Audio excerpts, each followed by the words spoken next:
At the age of 35, people had already started asking questions. Rhoda, are you not going to marry? You need a husband to complete you, some friends would say.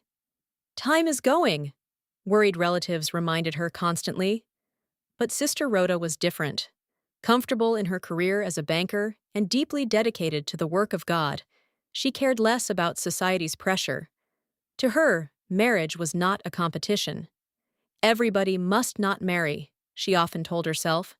Some people are called to singlehood. She had already made peace with remaining single if she could not find the right man. Unknown to many people, that decision came from a place of deep heartbreak.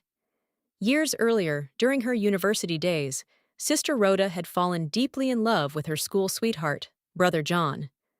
They had dreams together, plans together, and promises for the future. After graduation, Brother John traveled abroad and promised to return for her. But that promise never came to pass. Days turned into months. Months turned into years. Calls stopped coming. Messages went unanswered. Eventually, Brother John completely severed communication. Sister Rhoda was left broken, confused, and shattered. After crying for months and questioning God endlessly, she decided to focus on rebuilding her life. She poured herself into her banking career, church activities, and personal growth. Slowly, the pain became hidden behind a beautiful smile. As a customer service representative at the bank, Sister Rhoda became popular for her warm attitude and welcoming smile. Customers admired her kindness daily. But one particular day, a compliment from an older woman took an unexpected turn. "My dear, you have such a beautiful smile," the woman said warmly. "Thank you, Ma," Rhoda replied politely. Then came the uncomfortable question. "How come you are not wearing a wedding ring at your age?" Sister Rhoda forced a smile. "Nothing, Ma," she answered softly. "Are you married?" the woman asked again. Slightly embarrassed, Rhoda smiled without replying. "Ma, you can now proceed to the counter to withdraw your money. Everything has been resolved," Rhoda said professionally, trying to end the conversation. The woman smiled. "I will be back," she said before leaving. Sister Rhoda continued her work because this was not her first experience.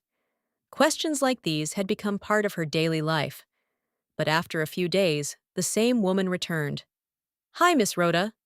"Hi, ma'am," Rhoda replied politely. "It's you again." "Oh, yes." The woman laughed softly. "What can I do for you today, Ma?" Rhoda asked with her usual smile. "I'm here to see you," the woman replied. Sister Rhoda looked around the busy banking hall. "I'm quite busy right now. Can we talk after work?" "Of course," the woman answered calmly. "Okay, then. Let us meet after work," Rhoda replied. And with that, they both parted ways, unaware that this simple meeting was about to change Sister Rhoda's life forever. After work that evening, Sister Rhoda felt completely exhausted. The banking hall had been unusually busy, and all she wanted was to get home, take off her shoes, and rest. But she was a woman who valued her word. She had promised Madame Joy she would meet her, and Sister Rhoda disliked disappointing people. She freshened up quickly in the restroom, adjusted her neatly styled hair, and headed to a nearby fast food restaurant a few streets away from the bank.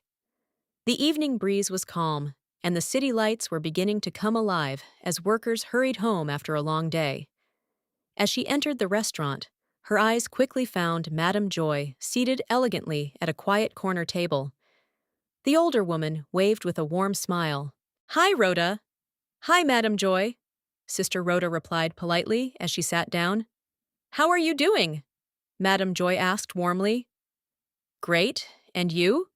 Rhoda answered, trying to hide her tiredness. "Very well," Madame Joy replied with a smile.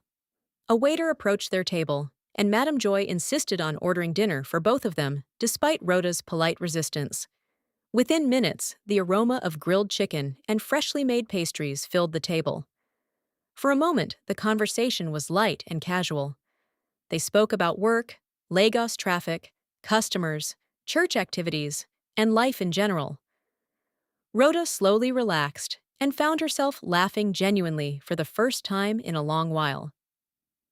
Madame Joy carried herself with elegance, wisdom, and confidence.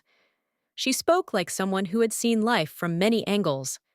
Then suddenly, the conversation shifted.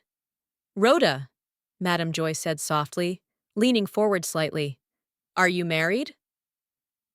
Sister Rhoda smiled faintly and shook her head. "No, Ma." Madame Joy studied her face carefully. "A beautiful, intelligent woman like you? What happened?"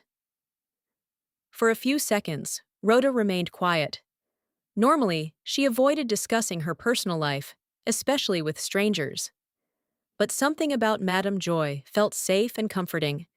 With a deep sigh, she slowly began to share her story. She spoke about Brother John, her university sweetheart, how they had dreamed together, prayed together, and promised each other forever.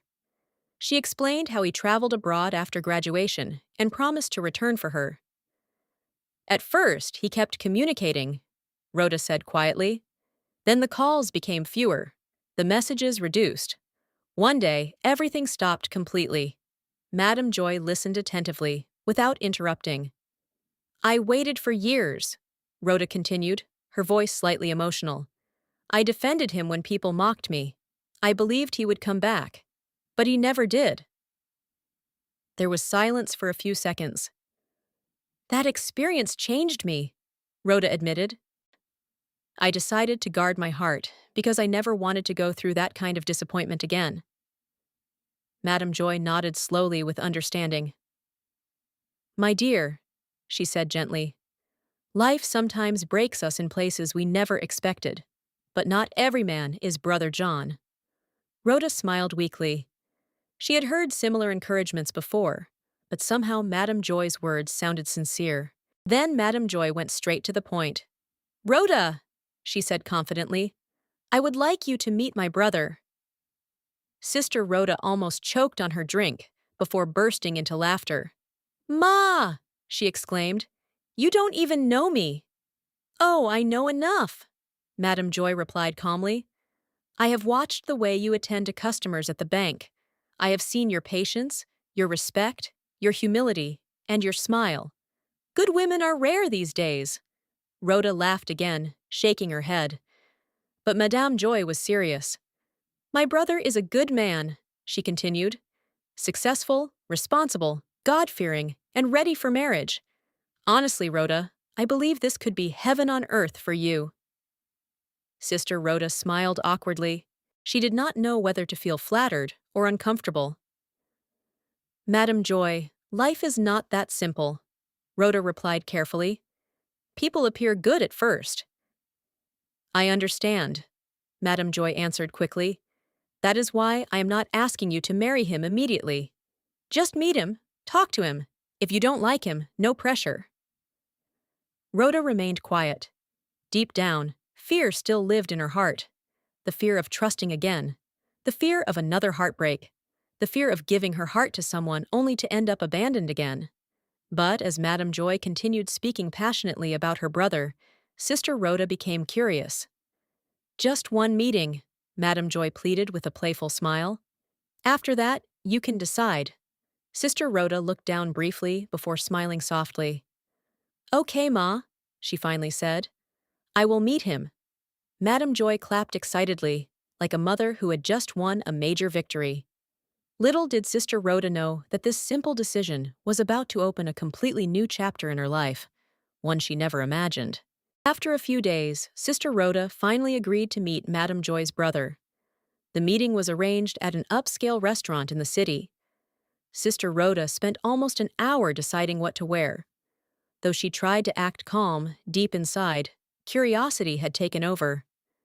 Who exactly was this mysterious brother Madame Joy spoke so highly about? As she sat waiting, adjusting her handbag nervously, she suddenly saw a man walking toward her table. The moment her eyes landed on him, her heart skipped. "What?" she whispered internally. Brother Sam was nothing close to the picture she had created in her imagination. He was short, thick, heavily built, and carried himself with an unusual confidence. OMG, should I run or stay? Sister Rhoda thought to herself as he approached. Hi, Sister Rhoda, he said warmly with a smile. I have heard so much about you. They exchanged pleasantries, but deep down, Sister Rhoda already knew he was not physically the kind of man she had dreamed of marrying. Still, she remained polite. The pressure from family and friends echoed loudly in her mind. You are not getting younger. Don't be too selective. A good man is more important than appearance.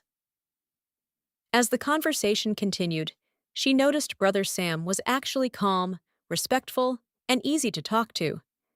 He made her laugh a few times, and before the evening ended, she found herself saying quietly within her heart, At least, he is not that bad.